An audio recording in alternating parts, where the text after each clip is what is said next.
আসসালামু আলাইকুম। Realme নিয়ে এটি আমার প্রথম ভিডিও। আজকে আমি কথা বলবো Realme Narzo 50 এই মডেলটি নিয়ে। সো চলুন দেখি আনবক্সিং করে এই মডেলের ভিতরে কি পাওয়া যাচ্ছে।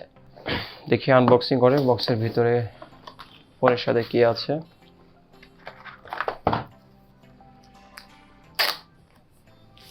ওয়াও, খুব নাইস একটি কালার। এই কালারটি হচ্ছে ব্লু কালার। আমার কাছে খুবই ভালো লাগতেছে কালারটি। আর এটা আমি আলাদা করে রেখে দিচ্ছি। দেখি বক্সের ভিতরে কি আছে।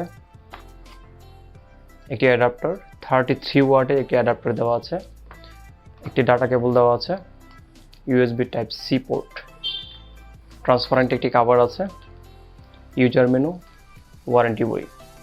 বাংলাদেশের বাজারে ফোনটি দুটি কালার ভেরিয়েন্টে পাওয়া যাচ্ছে। প্রথমটি হচ্ছে ব্লু কালার, দ্বিতীয়টি হচ্ছে ব্ল্যাক কালার। ফোনটির রাইট সাইডে যদি আপনি তাকান তাহলে আপনার ফিঙ্গারপ্রিন্ট ইউজ করা হয়েছে এবং ফিঙ্গারপ্রিন্টটি যথেষ্ট স্পিডে কাজ করতেছিল, কারণ আমি যখন ফোনটি ইউজ করতেছিলাম তখন আমার কাছে এই ফিঙ্গারপ্রিন্ট যথেষ্ট স্পিডি মনে হয়েছে। ডিসপ্লের অল ওভারঅল যদি আপনি চিন্তা করেন, সবচেয়ে বেশি পরিপূর্ণতা পেত যদি ফোনটির ডিসপ্লেতে কোনো গরিলা গ্লাস ইউজ করা হইতো। তো আই থিঙ্ক এই জিনিসটা আপনি স্যাক্রিফাইস করতে পারেন, তাহলে ডিসপ্লের ক্ষেত্রে আপনি স্যাটিসফাই থাকবেন। ফোনটির প্রসেসর ইউজ করা হয়েছে Helio G96, যেটি Narzo 30 প্রিভিয়াস মডেল যে ছিল সেটির ধারাবাহিকতা রেখে Helio G96 ইউজ করা হয়েছে। তবে আমি যখন গেমিং অথবা পাবজি ফ্রি ফায়ার খেলেছি তখন আমার কাছে Helio G96 এর চেয়ে Helio G95 এর পারফরমেন্সটা তুলনামূলক ভালো মনে হয়েছে। ওভারঅল যদি আপনি ফোনটির কথা চিন্তা করেন তাহলে ফোনটির কিছু খারাপ দিক রয়েছে এবং কিছু ভালো দিক রয়েছে। আপনি যদি ভালো দিকগুলো দেখেন তাহলে 120 হার্জের স্ক্রিন রিফ্রেশ রেট রয়েছে এবং 5000 mAh এর ব্যাটারি রয়েছে, সাথে 33 ওয়াটের চার্জার রয়েছে। তো এই ব্যাপারগুলো না আপনি খুবই ভালো পাবেন ফোনটিতে, এবং আপনি যখন ভিডিও এক্সপেরিয়েন্স করবেন অথবা গেমিং করবেন তখন কালার কম্বিনেশনগুলো খুবই জোস পাবেন। ফোনটিতে আমি যখন লং টাইম পাবজি অথবা ফ্রি ফায়ার খেলেছি তখন আমার কাছে যথেষ্ট হিট হয়েছিল ফোনটি, কারণ অ্যাকশন মুভমেন্টগুলোতে যখন আমি গেমিং করতেছিলাম তখন হচ্ছে ফোনটিতে ফ্রেম ড্রপের ইস্যুটা আমার কাছে চোখে ধরা পড়েছে। আপনি যখন ফোনটি লং টাইম ইউজ করার পরেও গেমিং পারফরমেন্সটা দেখতে যান, অল ওভারঅল আপনার এই প্রসেসরে আই থিঙ্ক সো আপনি স্যাটিসফাই থাকবেন। ফোনটিতে ব্যাটারি ইউজ করা হয়েছে 5000 mAh এর লং ব্যাটারি, এতে করে ফোনটি অনেকক্ষণ আপনি ইউজ করতে পারবেন। তাছাড়া এই ব্যাটারিটি দ্রুত চার্জ হয়ে যাওয়ার জন্য Realme দিচ্ছে 33 ওয়াটের চার্জার।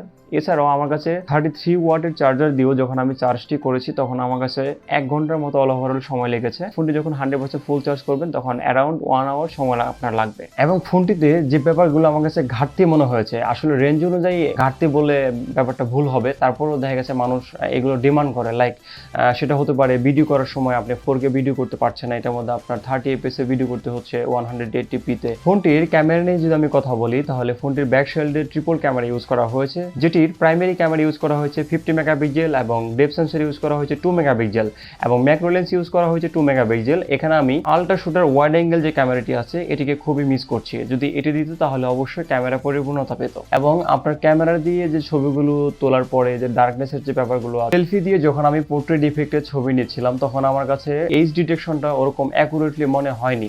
এছাড়াও ফোনটিতে আপনি যখন একটি অ্যাপ্লিকেশন থেকে অন্য একটি অ্যাপ্লিকেশনে মুভ করবেন অথবা ট্রান্সফার হবেন তখন আপনার কাছে স্লো মনে হবে। তবে আশা করি সফটওয়্যার আপডেট যখন আসবে ফোনটিতে তখন এই ধরনের সমস্যাগুলো হবে না। ব্যাক সাইডের ক্যামেরাতে আমার কাছে কিছু প্রবলেম ধরা পড়েছে, সেটি হচ্ছে আমি যখন পোর্ট্রেট ইফেক্ট দিয়ে ছবি তুলছিলাম আমার কাছে কালারটি তখন অ্যাকুরেট মনে হচ্ছিল না, কারণ আমি যখন সাবজেক্টের কালার দেখছিলাম তখন ব্যাকগ্রাউন্ডের কালারের সাথে ম্যাচ হচ্ছিল না। ইভেন আমি যখন ছবিটি ক্যাপচার করছিলাম, ক্যাপচার করার পরে একটি কালার প্রোভাইড করছিল এবং আমি যখন ক্যাপচার করার আগে দেখছিলাম তখন আমার কাছে কালারটি একরকম মনে হচ্ছিল। ফোনটিতে র্যাম ইউজ করা হয়েছে 4GB র্যাম। আমার কাছে র্যাম 4GB যথেষ্ট মনে হয়নি, মিনিমাম 6GB র্যাম দেওয়া উচিত ছিল। তবে 6GB র্যাম যেহেতু দেওয়া হয়নি, তবে 6GB 128GB এই একটি ভ্যারিয়েন্ট কিন্তু বাংলাদেশের বাজারে অ্যাভেলেবেল করা উচিত ছিল। সো আজকে এই পর্যন্তই। ভিডিওটি কেমন লাগলো অবশ্যই কমেন্ট করে জানাবেন এবং লাইক করবেন, বন্ধুদের সাথে শেয়ার করবেন। আর যারা সাবস্ক্রাইব করেননি তারা সাবস্ক্রাইব করবেন এবং যারা সাবস্ক্রাইব করেছেন তাদেরকে অসংখ্য ধন্যবাদ।